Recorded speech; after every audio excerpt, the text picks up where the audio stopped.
So you've just left, or you're just about to leave defence. Big, scary option, full of excitement, but full of a whole stack of unknowns as well. Now, in this video, I want to just share with you some of my experience and something that is common amongst a lot of military veterans when we leave the green, or the blue, or the white. We step from being a service person, and we have a very, very strong sense of that identity. We're given that sense, we're fostered with that, and imbued with that. It is part of our DNA by the time we are ready to step out and go on with the rest of our lives in a different direction. Here's the problem. We are so connected to that sense of identity. It defines who we are. It gives us a new title. You know, we're a sergeant, a corporal, a trooper. Whatever the title or the rank that we're being assigned, we live that position. We have a particular role. We know exactly where we fit into the scheme of things. Everything is very, very structured around us. We don't even have the need for external support.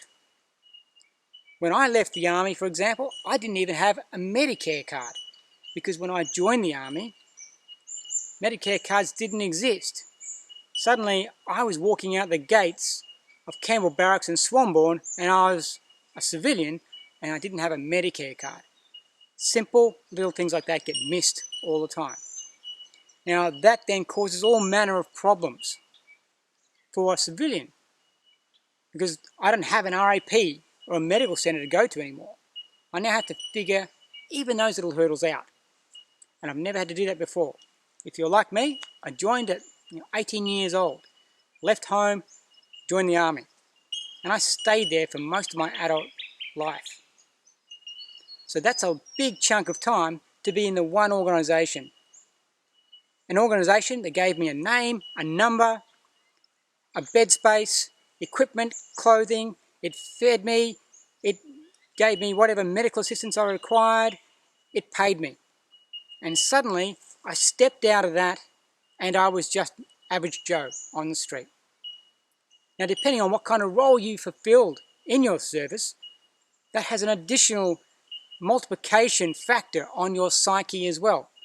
If you're someone like me, who came from a very elite unit, elite the way everyone else perceives us, we step out of that, but we buy into that PR as well. When we step out of that, we go like an Olympic gold medalist, as an analogy. At the peak of their career, they're known by everyone. They're famous.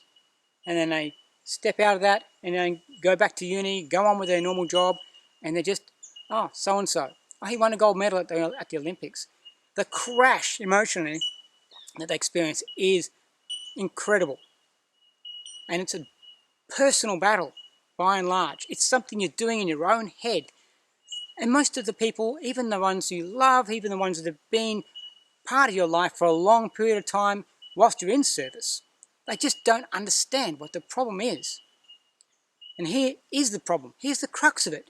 You are still identifying yourself by rank, number, role, and service. Now, you're going to move through different phases of shifting out of that. My job as the lead scout in this program is to start to give you some information to help you be aware of what's going on. Now, I didn't have that. Most of the other people I've worked with over the years didn't have that guidance. It was just a, well, you're not in that job anymore, get on with it. And that is useful, but we can do more. Now, I want to help you understand the dynamic of it all further, because the way I teach everything I teach is through cerebral levels of understanding. Not just muscling it and brute forcing it around. It's about having an intellectual depth of understanding about what is at play. So let's focus on that at the moment.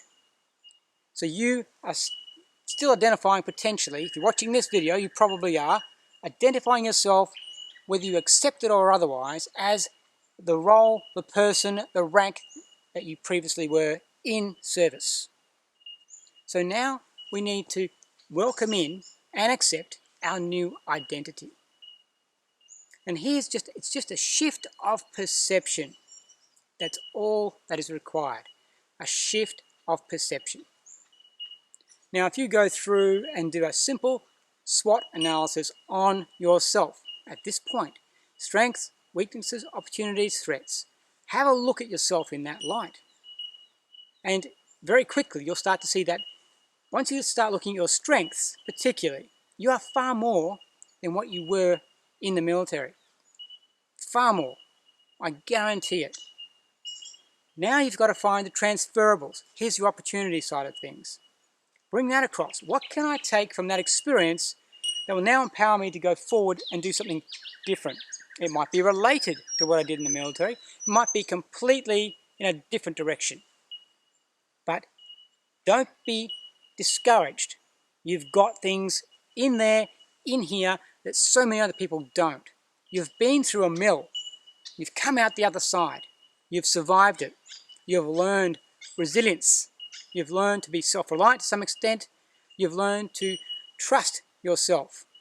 These are the first line of tangibles that you can transfer across into whatever you do next in life. So, the next step is start referring to yourself as Mr., Miss, or Mrs., whatever the appropriate terminology would be for that particular attribution of a title. And leave behind the sergeant thing. Leave behind the corporal thing, the leading aircraftsman, the lieutenant, the captain, the general. It doesn't matter.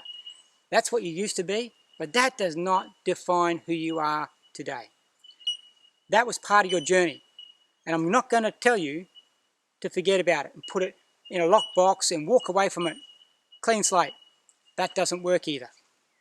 But you've got to not stay back there. Defense has cut you away. To a large extent, in your own psychology, for your own well-being, you now must turn around and cut defense away. Let them go. Others will fill your seat. They probably already have. Not one of us, despite what we may believe or have been told, is indispensable.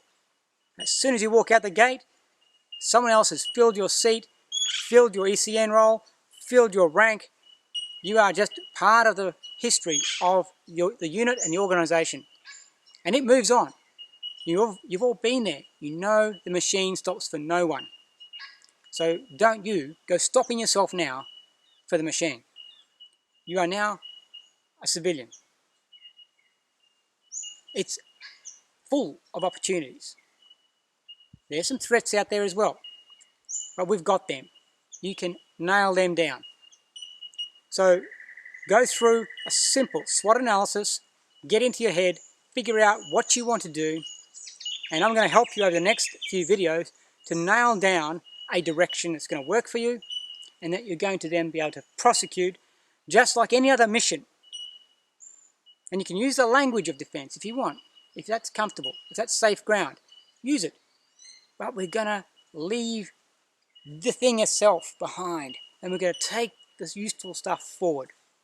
That's the journey. So when you're ready, stand up, shake it off, look backwards one last time, and then say, thanks, I'm off, and walk out. Stand tall, think strong, be strong, and walk like the warrior you are.